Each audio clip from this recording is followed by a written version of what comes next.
ധനമന്ത്രി അരുൺ ജെയ്റ്റ്ലിക്ക് കത്തെഴുതിയിട്ടില്ല എന്ന് മുഹമ്മദ് സലീം പീപ്പിളിനോട് പറഞ്ഞു. ഒരു ബാങ്കിൽ തൃണമൂൽ നേതാക്കൾ കള്ളപ്പണ നിക്ഷേപം നടത്തിയെന്ന പ്രസ്താവനയെ സാമാന്യവൽക്കരിക്കരുത്. സഹകരണ ബാങ്കുകളെ സംരക്ഷിക്കാൻ പാർട്ടി ഒറ്റക്കെട്ടായി പോരാടുമെന്നും മുഹമ്മദ് സലീം പീപ്പിളിനോട് പറഞ്ഞു. Hello. Comrade, yes. Comrade, BJP and Congress alleging that you have brought a letter to Finance Ministry in the case of black money in cooperative banks in Bengal. What is the reality? First, no letter is written to anybody.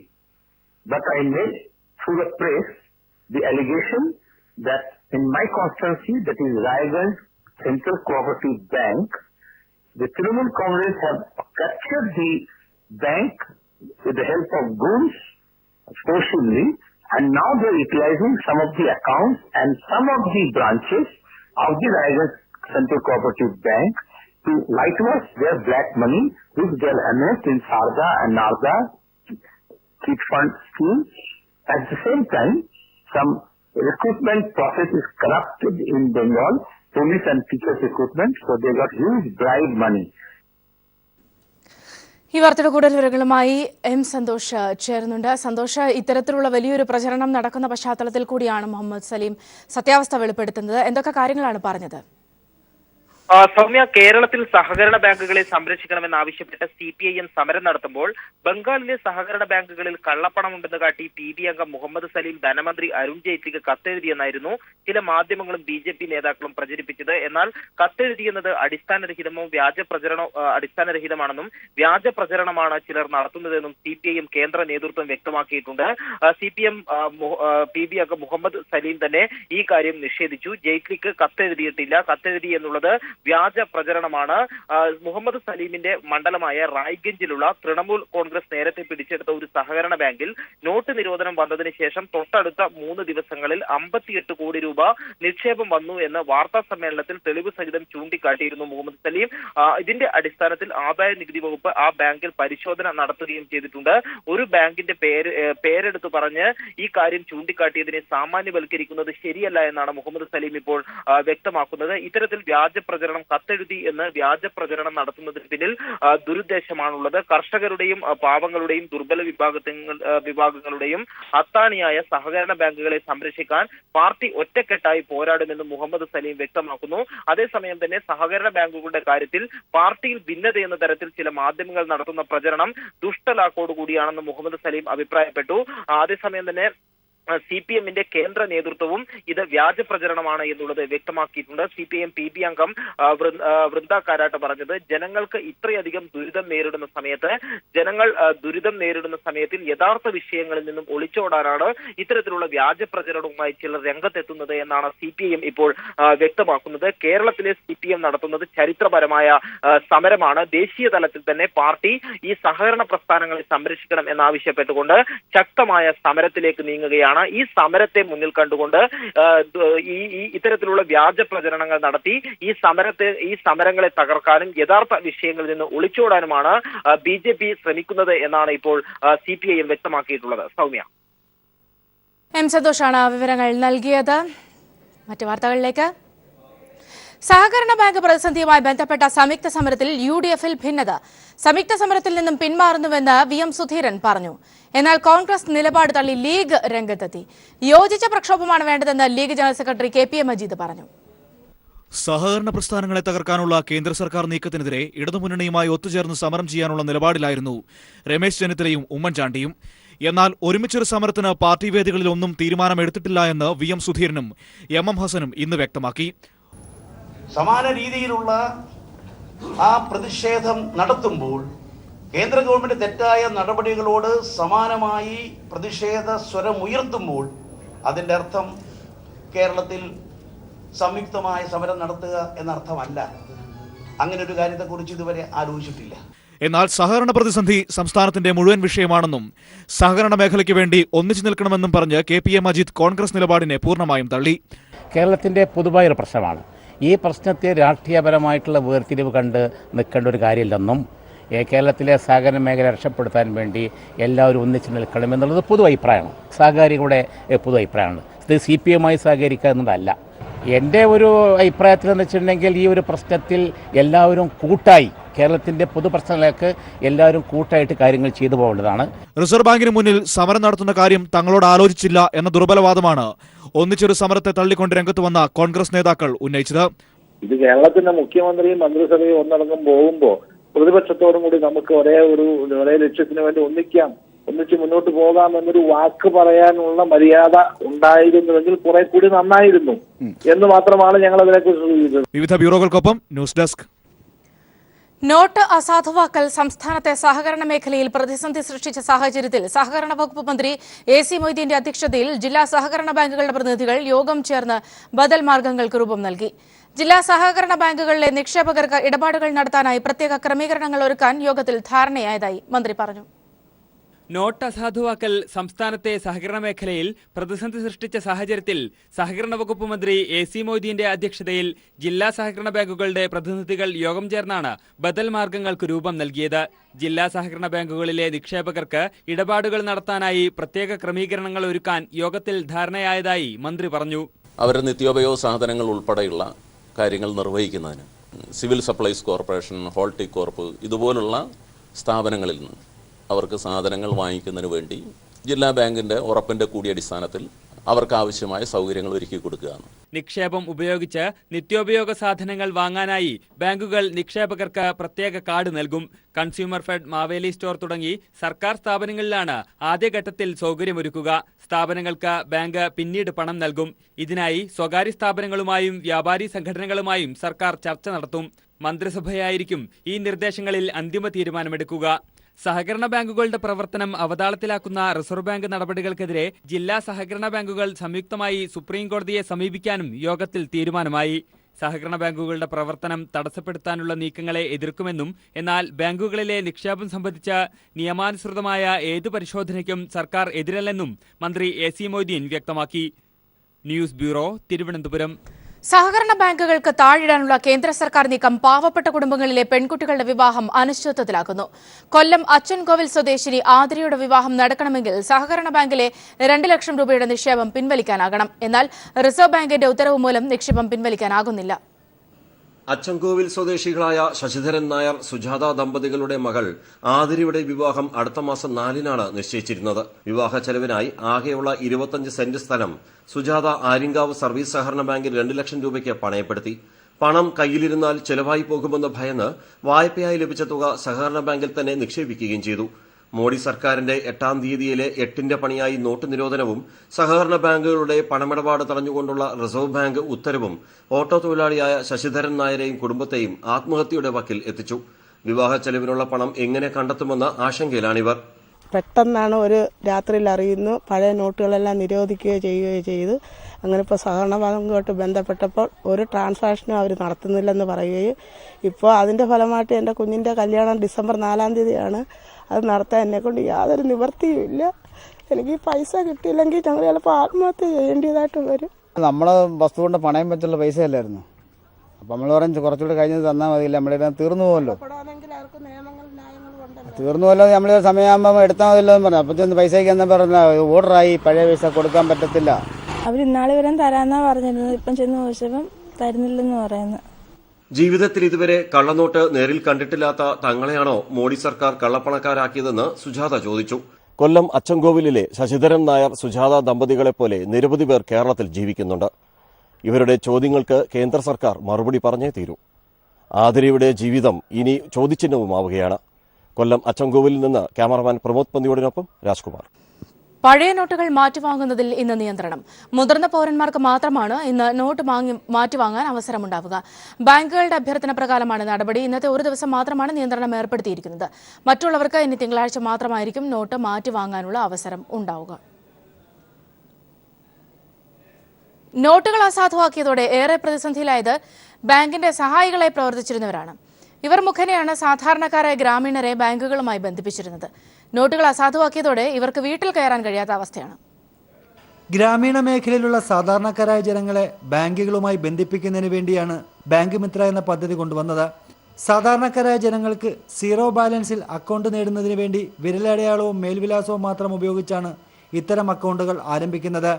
ഇതിനുവേണ്ടി ബാങ്കുകളെ സഹായിക്കുന്നത് business correspondent എന്ന പേരിൽ ജീവനക്കാരെയും നിയമിച്ചിട്ടുണ്ട്. ഈ ജീവനക്കാർ വഴി ബാങ്കുകൾ ശേഖരിച്ച നിക്ഷേപവും ഇപ്പോൾ തിരിച്ചു നൽകാൻ കഴിയാത്ത അവസ്ഥയിലാണ്. ഇതുമൂലം ബാങ്കിന്റെ ഏജന്റുമാരായി പ്രവർത്തിച്ചിരുന്നവർക്ക് ഇപ്പോൾ നാട്ടിലിറങ്ങി നടക്കാൻ കഴിയാത്ത സ്ഥിതിയാണ്. അവർ 2-3 തവണയായിട്ട് എൻ്റെ കടയിൽ വരികയും ഞാൻ മറ്റൊരു ചെറിയ കച്ചവടം ചെയ്യുന്ന ഒരു വ്യക്തിയായതുകൊണ്ട് എൻ്റെ കടയിൽ വരികയും ഒച്ചയിടുകയും ചെയ്തിട്ടുണ്ട്. അതേപോലെ തന്നെ എന്നെ ഇപ്പോൾ ഫോണിൽ അവർ നിരന്തരം വിളിച്ചുകൊണ്ടിരിക്കുകയാണ്. ദേശീയ ബാങ്കുകളുടെ ഏജൻസികളാണ് ഇവർ പ്രവർത്തിച്ചു വന്നത്. ഇവരെ ബാങ്കുകൾ നേരിട്ട് നിയമിക്കാതെ കോർപ്പറേറ്റ് മാനേജ്മെന്റുകൾ വഴിയാണ് നിയമിച്ചിരുന്നത്. ഇതുമൂലം ഇവരുടെ പ്രതിഫലത്തിന്റെ ഭൂരിഭാഗവും ഇത്തരം കമ്പനികൾ ചൂഷണം ചെയ്യുന്നതായും പരാതിയുണ്ട്. ഞങ്ങൾ ചെയ്യുന്നതിന് കമ്മീഷൻ പറഞ്ഞിട്ട് പോലും ഞങ്ങൾക്ക് കിട്ടുന്നതിൻ്റെ 70% ഞങ്ങളെ നിയമിച്ചിരിക്കുന്ന കോർപ്പറേറ്റുകളാണ് കൊണ്ടുപോകുന്നത്. 500,000 നോട്ടുകൾ പിൻവലിച്ചതോടെ ഏറെ ദുരിതത്തിലായത് ഇത്തരത്തിലുള്ള ബാങ്കുകളുടെ ഏജൻസികളാണ്. കേരളത്തിൽ മാത്രം 2000-ലധികം ഏജൻസികളാണ് പ്രവർത്തിച്ചു വരുന്നത്. ഇവരുടെ പ്രവർത്തന ഫലമായി ഓരോ ബാങ്കിലും കോടികളുടെ നിക്ഷേപമാണ് ലഭ്യമായിരിക്കുന്നത്. Shajahan, news bureau, Alappuzha. Note അസാധുവാക്കിയതിനെതിരെ ഗുജറാത്തിൽ ഇന്ന് കർഷക പ്രക്ഷോഭം. സംസ്ഥാന വ്യാപകമായി കർഷകർ ഇന്ന് റോഡ് ഉപരോധിക്കും. 10,000 വിവിധ സ്ഥലങ്ങളിൽ നടക്കുന്ന കർഷക റാലിയിൽ അണിനിരക്കും. പട്ടേൽ ദളിത് പ്രക്ഷോഭത്തിന് പിന്നാലെ നോട്ട് അസാധുവാക്കിയതിനെതിരെ കർഷക പ്രക്ഷോഭവും ബിജെപിക്ക് തലവേദനയാകും. കള്ളപ്പണം വെളുപ്പിക്കുന്ന 5-അംഗ സംഘത്തെ കാസർഗോഡ് പോലീസ് അറസ്റ്റ് ചെയ്തു. ഇന്നലെ വൈകിട്ട് മേൽപ്പറമ്പിൽ പോലീസ് ഒരുക്കിയ വലയിൽ സംഘം കുടുങ്ങുകയായിരുന്നു. അസാധുവാക്കിയ 500,000 രൂപ നോട്ടുകൾ 30% കമ്മീഷൻ ഈടാക്കി മാറ്റി നൽകുന്നതായി വിവരം ലഭിച്ചതിനെ തുടർന്നായിരുന്നു പോലീസ് നടപടി. 10 ലക്ഷത്തിന്റെ പഴയ 500,000 രൂപ നോട്ടുകൾക്ക് പകരം 30% കമ്മീഷൻ ഈടാക്കി 7 ലക്ഷത്തിന്റെ പുതിയ 2,000 രൂപ നോട്ടുകൾ തിരിച്ചു നൽകി കൊള്ള ലാഭത്തോടെ കള്ളപ്പണം വെളുപ്പിക്കുന്നതായിരുന്നു തട്ടിപ്പ് സംഘത്തിന്റെ പ്രവർത്തനം. പോലീസ് ഈ വിവരം അറിഞ്ഞതോടെ സംഘത്തെ പിടികൂടാൻ കെണിയൊരുക്കി. പഴയ നോട്ടുകൾക്ക് പകരം കമ്മീഷൻ വ്യവസ്ഥ പ്രകാരം പുതിയ നോട്ടുകൾ ആവശ്യപ്പെട്ട് പോലീസ് ദൂതൻ വഴി സംഘത്തെ സമീപിച്ചു. ദൌത്യം പൂർത്തിയാക്കുന്നതിനിടയിൽ കാസർഗോഡ് CI അബ്ദുൾ റഹീമിന്റെ നേതൃത്വത്തിൽ സംഘത്തെ പോലീസ് അറസ്റ്റ് ചെയ്തു. ഇവരിൽ നിന്നും 4,80,000 രൂപയുടെ പുതിയ 2,000 രൂപ നോട്ടുകളും ഇവർ സഞ്ചരിച്ച കാറും പോലീസ് പിടിച്ചെടുത്തു. നീലേശ്വരത്തെ ഹാരിസ്, നിസാർ, നൌഷാദ്, പാലക്കുന്നിൽ ഷബീഖ്, സിദ്ദിഖ് എന്നിവരാണ് അറസ്റ്റിലായത്. സംഘത്തെ ആദായ നികുതി വകുപ്പിന് പോലീസ് കൈമാറി. ഇത്തരം സംഘങ്ങൾ വ്യാപകമായി പ്രവർത്തിക്കുന്നതായി പോലീസ് സംശയിക്കുന്നു. News bureau, Kasaragod. ADGP R. ശ്രീലേഖയ്ക്കെതിരെ പ്രാഥമിക അന്വേഷണം നടക്കുന്നതായി വിജിലൻസ് കോടതിയെ അറിയിച്ചു. 45 ദിവസത്തിനകം റിപ്പോർട്ട് സമർപ്പിക്കണമെന്നും ശ്രീലേഖയ്ക്കെതിരെ റിപ്പോർട്ട് പൂഴ്ത്തിയെന്ന ആരോപണത്തിൽ ചീഫ് സെക്രട്ടറിയുടെ പങ്കിനെ പറ്റിയും അന്വേഷിക്കാം. തിരുവനന്തപുരം വിജിലൻസ് കോടതിയുടേതാണ് ഉത്തരവ്. ശ്രീലേഖയ്ക്കെതിരെ നടപടി ആവശ്യമില്ലെന്ന് ചൂണ്ടിക്കാട്ടി ചീഫ് സെക്രട്ടറി മുഖ്യമന്ത്രിക്ക് റിപ്പോർട്ട് നൽകി. ADGP R. ശ്രീലേഖയ്ക്കെതിരെ പ്രാഥമിക അന്വേഷണം പുരോഗമിക്കുകയാണെന്ന് വിജിലൻസ് തിരുവനന്തപുരം കോടതിയെ അറിയിച്ചു. 2013 മുതൽ 2015 വരെ ട്രാൻസ്പോർട്ട് കമ്മീഷണറായിരുന്ന ഘട്ടത്തിൽ ക്രമക്കേടുകൾ നടന്നു എന്ന് ചൂണ്ടിക്കാട്ടി ലഭിച്ച പരാതിയിലാണ് അന്വേഷണം നടക്കുന്നതെന്നും പ്രാഥമിക അന്വേഷണ റിപ്പോർട്ട് 45 ദിവസത്തിനകം കോടതിയിൽ സമർപ്പിക്കാമെന്നും വിജിലൻസ് അഭിഭാഷകൻ അറിയിച്ചു. ശ്രീലേഖയ്ക്കെതിരായ അന്വേഷണ റിപ്പോർട്ട് ചീഫ് സെക്രട്ടറി പൂഴ്ത്തിയെന്ന ആരോപണത്തിൽ 15 ദിവസത്തിനകം അന്വേഷണം നടത്തി റിപ്പോർട്ട് നൽകണമെന്ന് കോടതി ഉത്തരവിട്ടു. അതിനിടെ R. ശ്രീലേഖയ്ക്കെതിരായ വിജിലൻസ് നടപടി ആവശ്യമില്ലെന്ന് കാട്ടി ചീഫ് സെക്രട്ടറി മുഖ്യമന്ത്രിക്ക് റിപ്പോർട്ട് സമർപ്പിച്ചു. ഗതാഗത കമ്മീഷണറായിരിക്കെ ശ്രീലേഖ ക്രമക്കേടുകൾ നടത്തിയതായി ടോമിൻ തച്ചങ്കരിയുടെ ശുപാർശയുടെ അടിസ്ഥാനത്തിലാണ് ഗതാഗത മന്ത്രി AK ശശീന്ദ്രൻ വിജിലൻസ് അന്വേഷണത്തിന് ശുപാർശ ചെയ്തത്. ശുപാർശ 4 മാസമായി പൂഴ്ത്തിവെച്ചു എന്ന് കാട്ടി വിവരാവകാശ പ്രവർത്തകരായ പായിച്ചർ നവാസ് വിജിലൻസ് കോടതിയെയും ജോമോൻ പുത്തമ്പുരയ്ക്കൽ വിജിലൻസ് ഡയറക്ടർക്കും പരാതി നൽകിയിരുന്നു. News bureau, Thiruvananthapuram. അനധികൃത സ്വത്ത് സമ്പാദനം സംബന്ധിച്ച അന്വേഷണത്തിനിടെ മുൻമന്ത്രി K. ബാബുവിന്റെ മക്കളുടെ ബാങ്ക് ലോക്കറിൽ നിന്നും വിജിലൻസ് കണ്ടെത്തിയ സ്വർണത്തിന്റെ ഉറവിടം വെളിപ്പെടുത്താൻ ബാബുവിനായില്ല. സ്വർണം വാങ്ങിയതിന്റെ ബില്ലുകൾ ഹാജരാക്കാൻ അന്വേഷണ സംഘം കർശന നിർദ്ദേശം നൽകിയിരിക്കുകയാണ്. ഇതിനിടെ തേനിയിലെ ഭൂമിയുടെ രജിസ്ട്രേഷൻ രേഖകൾ തമിഴ്നാട് രജിസ്ട്രേഷൻ വകുപ്പ് വിജിലൻസിന് കൈമാറി. ബാബുവിന്റെ 2 പെൺമക്കളുടെ പേരിലുള്ള ബാങ്ക് ലോക്കറുകൾ വിജിലൻസ് അന്വേഷണത്തിന്റെ ഭാഗമായി തുറന്നു പരിശോധിച്ചിരുന്നു. 200 പവൻ സ്വർണ്ണാഭരണങ്ങളാണ് അന്ന് കണ്ടെത്തിയത്. ഇതിനെ തുടർന്ന് K. ബാബുവിനെ ചോദ്യം ചെയ്തപ്പോൾ മക്കൾക്ക് ഭർത്തൃവീട്ടുകാർ നൽകിയ സ്വർണ്ണാഭരണങ്ങളാണെന്നായിരുന്നു മൊഴി. ഇതിനെ തുടർന്ന് മക്കളുടെ ഭർത്തൃവീട്ടുകാരെ വിജിലൻസ് ചോദ്യം ചെയ്തു. എന്നാൽ സ്വർണ്ണാഭരണങ്ങൾ വാങ്ങിയതിന്റെ ബില്ലുകൾ ഹാജരാക്കാൻ ഇവർക്കായില്ല. സ്വർണ്ണാഭരണങ്ങളുടെ ഉറവിടം സംബന്ധിച്ച രേഖകൾ ഹാജരാക്കാൻ 2 വീട്ടുകാർക്കും അന്വേഷണ സംഘം കർശന നിർദ്ദേശം നൽകിയിരിക്കുകയാണ്. ഇതിനിടെ തേനിയിൽ ബാബുവിന്റെ ബന്ധുക്കൾ വാങ്ങിയ 70 ഏക്കർ തോട്ടത്തിന്റെ രജിസ്ട്രേഷൻ രേഖകൾ തമിഴ്നാട് രജിസ്ട്രേഷൻ വകുപ്പ് അന്വേഷണ സംഘത്തിന് കൈമാറി. ഇളയ മകൾ ഐശ്വര്യയുടെ ഭർത്തൃപിതാവിന്റെയും സുഹൃത്ത് PA ബാബുവിന്റെയും ഭാര്യയുടെയും പേരിലാണ് ഭൂമി രജിസ്റ്റർ ചെയ്തിരിക്കുന്നത്. ഭൂമി വാങ്ങുന്നതിന് അങ്കമാലി സ്വദേശിയായ PA ബാബു ബാങ്ക് വായ്പ എടുത്തതായി രേഖകൾ ഹാജരാക്കി. എന്നാൽ ബാബുവിന്റെ ബന്ധുവിന് പണത്തിന്റെ ഉറവിടം വ്യക്തമാക്കാനായില്ല. ഇരുവരെയും നിരവധി തവണ ഇതിനകം വിജിലൻസ് സംഘം ചോദ്യം ചെയ്തു കഴിഞ്ഞു. മുൻമന്ത്രി ബാബുവിന്റെ മറ്റാസ്തികൾ സംബന്ധിച്ച പരിശോധനകളും അന്തിമഘട്ടത്തിലാണെന്ന് വിജിലൻസ് സംഘം അറിയിച്ചു. ഇതിന്റെ ഭാഗമായി തൃപ്പൂണിത്തുറയിലെ വീടിന്റെ വിസ്തൃതി വിദഗ്ധരുടെ സഹായത്തോടെ വിജിലൻസ് അളന്നു തിട്ടപ്പെടുത്തി. ബാബുവിന്റെ ബിനാമികളെന്ന് വിജിലൻസ് കണ്ടെത്തിയവരെ കേന്ദ്രീകരിച്ചുള്ള അന്വേഷണവും അന്തിമഘട്ടത്തിലാണ്. News bureau, Kochi. തടയണകളുടെ തമ്പുരാൻ എന്നറിയപ്പെട്ടിരുന്ന TNN ഭട്ടതിരിപ്പാടിന് നാട് യാത്രാമൊഴി നൽകി. ജലസംരക്ഷണത്തിനായി ജീവിതം ഒഴിഞ്ഞുവെച്ച TNN വാർദ്ധക്യസഹജമായ അസുഖങ്ങളെ തുടർന്ന് ഇന്നലെയാണ് അന്തരിച്ചത്. TNNന്റെ മൃതദേഹം തൃശൂർ പാഴിയോട്ടുമുറിയിലെ വീട്ടുവളപ്പിൽ സംസ്കരിച്ചു. വറുതി മാത്രം അവശേഷിപ്പിച്ച് പുഴകൾ മറവിയിലേക്ക് മായുന്ന കാലത്ത് അവയ്ക്ക് ജീവൻ പകരുന്ന ഒരു അത്ഭുത മനുഷ്യനുണ്ടായിരുന്നു. വള്ളുവനാടിന്റെ ജീവനാഡിയായ ഭാരതപ്പുഴയുടെ സംരക്ഷണത്തിനും ജലസാക്ഷരതയ്ക്കുമായി ജീവിതം ഒഴിഞ്ഞുവെച്ച തടയണകളുടെ തമ്പുരാൻ TNN ഭട്ടതിരിപ്പാട്. മണൽവാരലും മാലിന്യവും പുഴ കയ്യേറ്റങ്ങളുമെല്ലാം ഭാരതപ്പുഴയുടെ ജീവൻ കവർന്നു തുടങ്ങിയപ്പോഴാണ് തടയണകളുടെ സംരക്ഷണമെന്ന ഉപാധിയുമായി ജല അതോറിറ്റി ചീഫ് എഞ്ചിനീയറായിരുന്ന TNN രംഗത്തു വന്നത്. വരാൻ പോകുന്ന വലിയ ആപത്തിനെ ചൂണ്ടിക്കാണിച്ച് പിന്നീടങ്ങോട്ട് ഈ മേഖലയിൽ സജീവമായി. ഭാരതപ്പുഴയുടെ ജലസമ്പത്തിനെ ക്രിയാത്മകമായി പ്രയോജനപ്പെടുത്തി ചെറുകിട ജലസേചനത്തിനും ശുദ്ധജലത്തിനും മിനി മൈക്രോ ജലവൈദ്യുതി ഉൽപാദനത്തിനും പര്യാപ്തമാക്കണമെന്നും അദ്ദേഹം വാദിച്ചു. ഭാരതപ്പുഴയുടെ സംരക്ഷണത്തിനായി നിരാഹാര സമരങ്ങൾ നടത്തി. ഭാരതപ്പുഴയിൽ 14 തടയണകൾ വിഭാവനം ചെയ്തു. ഇതിന്റെയൊക്കെ ഫലമാണ് ഇന്നും ഭാരതപ്പുഴയിൽ അല്പമായെങ്കിലും അവശേഷിക്കുന്ന ജലജീവസമ്പത്ത്. ഭാരതപ്പുഴയിലെ ജലസ്രോതസ് ഉപയോഗപ്പെടുത്തി കടങ്ങോട് സമഗ്ര ശുദ്ധജല വിതരണ പദ്ധതി ആവിഷ്കരിച്ചത് TNN ആണ്. സർവീസിൽ നിന്നും വിരമിച്ച ശേഷവും നടത്തിയ പരിശ്രമത്തിനൊടുവിലാണ് പദ്ധതി യാഥാർത്ഥ്യമായത്. ജലസംരക്ഷണ ബോധവൽക്കരണങ്ങളിൽ സ്ഥിര സാന്നിധ്യമായിരുന്നു TNN. 1965 മുതൽ 96 വരെ ജല അതോറിറ്റിയിൽ പ്രവർത്തിച്ച TNN ഭട്ടതിരിപ്പാട് ജലസംരക്ഷണവുമായി ബന്ധപ്പെട്ട നിരവധി ഗ്രന്ഥങ്ങളും രചിച്ചിട്ടുണ്ട്. News bureau, Thrissur. വെട്ടേറ്റ് മരിച്ച നിലയിൽ യുവാവിനെ റോഡരികിൽ കണ്ടെത്തി. തിരൂരങ്ങാടി കൊടിഞ്ഞി പുല്ലാണി ആനന്ദകൃഷ്ണൻ നായരുടെ മകൻ അനിൽകുമാർ എന്ന ഫൈസലാണ് കൊല്ലപ്പെട്ടത്. ഫാറൂഖ് നഗർ അങ്ങാടിക്കടുത്ത് റോഡരികിൽ പുലർച്ചെ 5:30യോടെയായിരുന്നു മൃതദേഹം കണ്ടെത്തിയത്. പുലർച്ചെ നടക്കാനിറങ്ങിയവരാണ് കൊടിഞ്ഞി ഫാറൂഖ് നഗർ റോഡിൽ മൃതദേഹം കണ്ടത്. ദേഹമാസകലം വെട്ടേറ്റിട്ടുണ്ട്. കൊടിഞ്ഞി സ്വദേശി കൃഷ്ണൻകുട്ടിയുടെ മകനാണ് മരിച്ച ഫൈസൽ. ഇയാൾ 6 മാസം മുമ്പ് ഇസ്ലാം മതം സ്വീകരിച്ചിരുന്നു. നാളെ ജോലിക്കായി ഗൾഫിലേക്ക് പോവാനിരിക്കെയാണ് ദാരുണമരണം. ഭാര്യാപിതാവിനെയും അമ്മയെയും കൊണ്ടുവരാനായി റെയിൽവേ സ്റ്റേഷനിലേക്ക് ഓട്ടോയിൽ പോകും വഴിയാണ് ആക്രമിക്കപ്പെട്ടത്. ബൈക്കിലെത്തിയ സംഘമാണ് കൃത്യം നടത്തിയതെന്നാണ് പോലീസ് നിഗമനം. തിരൂരങ്ങാടി പോലീസ് കേസിൽ അന്വേഷണം ആരംഭിച്ചിട്ടുണ്ട്. സംഭവം നടന്നതിന് തൊട്ടടുത്തുള്ള ബേക്കറിയിൽ നിന്ന് CCTV ദൃശ്യങ്ങൾ പോലീസ് ശേഖരിച്ചു. News bureau, Malappuram. ഇന്ന് രാജ്യത്തെ 12 ഉപതെരഞ്ഞെടുപ്പ്. 500ന്റെയും 1000ന്റെയും നോട്ടുകൾ മുന്നൊരുക്കമില്ലാതെ പിൻവലിച്ച കേന്ദ്ര സർക്കാർ നടപടിയിൽ ജനം വലയുമ്പോഴാണ് രാജ്യത്തെ വിവിധ സംസ്ഥാനങ്ങളിലായി 12 ജനം ഇന്ന് വിധി കുറിക്കുന്നത്. അസം, അരുണാചൽ പ്രദേശ്, മധ്യപ്രദേശ്, പശ്ചിമബംഗാൾ, ത്രിപുര, തമിഴ്നാട്, പുതുച്ചേരി എന്നിവിടങ്ങളിലെ മണ്ഡലങ്ങളിലാണ് തെരഞ്ഞെടുപ്പ്. നോട്ട് പിൻവലിക്കൽ സഹകരണ ബാങ്കിന്മേൽ നിയന്ത്രണം ഏർപ്പെടുത്തിയത് കാർഷിക മേഖലയെ പ്രതിസന്ധിയിലാക്കി. പാലക്കാട് ജില്ലാ സഹകരണ ബാങ്ക് കർഷകർക്ക് നൽകിയിരുന്ന പലിശരഹിത വായ്പാ വിതരണം നിലച്ചു. നെല്ലളന്ന വകയിൽ കിട്ടാനുള്ള പണം ലഭിക്കാതായതും ബാങ്ക് ഇടപാടുകൾ സ്തംഭിച്ചതും കാരണം പാലക്കാട് ജില്ലയിൽ ഏറെ ദുരിതത്തിലായത് നെൽകർഷകരാണ്. കാർഷിക മേഖലയ്ക്ക് കൈത്താങ്ങായ സഹകരണ ബാങ്കുകളുടെ പ്രവർത്തനം നിലച്ചതോടെ കർഷകർ വലിയ പ്രയാസമാണ് അഭിമുഖീകരിക്കുന്നത്. കേരളത്തിന്റെ നെല്ലറയായ പാലക്കാട് ജില്ലയിൽ 2ാം വിള ഇറക്കുന്ന സമയമാണിത്. മഴ കുറഞ്ഞത് കരുനിഴൽ വീഴ്ത്തിയ നെൽകൃഷിയെ കൂടുതൽ പ്രതിസന്ധിയിലാക്കുകയാണ് സഹകരണ ബാങ്കിന്മേലുള്ള നിയന്ത്രണം.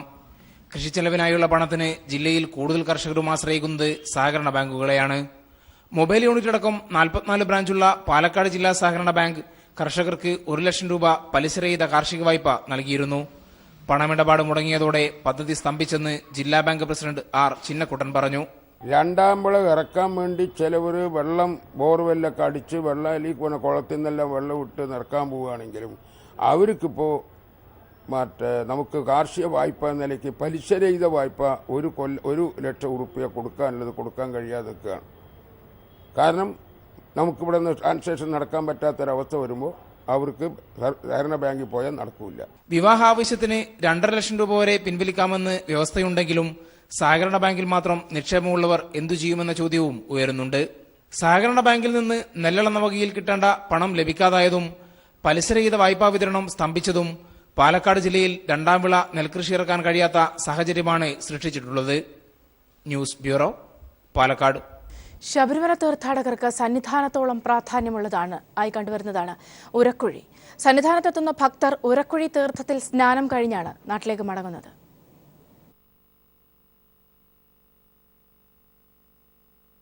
സന്നിധാനത്തോളം പ്രാധാന്യമുണ്ട് ഉരക്കുഴിക്കും. ശബരിമലയിലെത്തുന്ന ഭക്തർക്ക് പമ്പാ നദി പോലെ തന്നെ പ്രാധാന്യമുള്ളതാണ് ഉരക്കുഴി തീർത്ഥവും. സന്നിധാനത്ത് നിന്നും 2 കിലോമീറ്റർ മുകളിൽ പാണ്ടിത്താവളത്തിന് സമീപം വനത്തിലാണ് ഈ തീർത്ഥസ്ഥാനം സ്ഥിതി ചെയ്യുന്നത്. പുൽമേട് പാണ്ടിത്താവളം വഴി എത്തുന്ന തീർത്ഥാടകർക്കാണ് ഇവിടേക്ക് ഏറ്റവും എളുപ്പത്തിൽ എത്താൻ സാധിക്കുന്നതും. ഒരാൾക്ക് ഇറങ്ങിയിരിക്കാൻ പാകത്തിന് വിസ്താരം കുറഞ്ഞ കുഴിയാണ് ഉരക്കുഴി തീർത്ഥം. മഹിഷി നിഗ്രഹത്തിന് ശേഷം അയ്യപ്പൻ ഇവിടെ കുളിച്ചു എന്നാണ് ഐതിഹ്യത്തിൽ പറയുന്നത്. ഈ വിശ്വാസത്തിന്റെ ചുവട് പിടിച്ചാണ് ഇവിടെ സ്നാനം ചെയ്യാൻ വിശ്വാസികൾ ഇന്നും എത്തിച്ചേരുന്നത്. ഉരക്കുഴി തീർത്ഥത്തിനെ പറ്റി പറയുകയാണെങ്കിൽ വർഷങ്ങളോളായിട്ട് നമ്മൾ കേട്ട് കേൾവിയാണ്. നമ്മളെ ഇവിടെ അടുത്താണ് ഇവിടെ വന്നു തുടങ്ങിയിട്ടുണ്ടായിരുന്നത്. അപ്പോൾ വരുന്ന സമയത്ത് ഇവിടെ വന്ന് കുളിക്കുക. കൊടുങ്കാട്ടിൽ നിന്ന് ഉദ്ഭവിക്കുന്ന നീരൊഴുക്കിന് ഔഷധ ഗുണമുണ്ടെന്നും ഇതിൽ കുളിച്ചാൽ മല കയറിയ ക്ഷീണം ഇല്ലാതാകുമെന്നും വിശ്വസിക്കുന്നവരുണ്ട്. ഒരിക്കലും പറ്റാത്ത ഉരക്കുഴി പമ്പയുടെ കൈവഴിയായ കുമ്പളം തോട്ടിലൂടെ ഒഴുകി പുണ്യനദിയുടെ ഭാഗമാകുന്നുമുണ്ട്. ആചാരങ്ങളും അനുഷ്ഠാനങ്ങളും ഒക്കെ മാറ്റി നിർത്തിയാലും ഉരുൾക്കുഴി ഒരു അത്ഭുതം തന്നെയാണ്. ക്യാമറാമാൻ വിനേഷ് നേതാജിക്കൊപ്പം വിജേഷ് നടുവിൽ.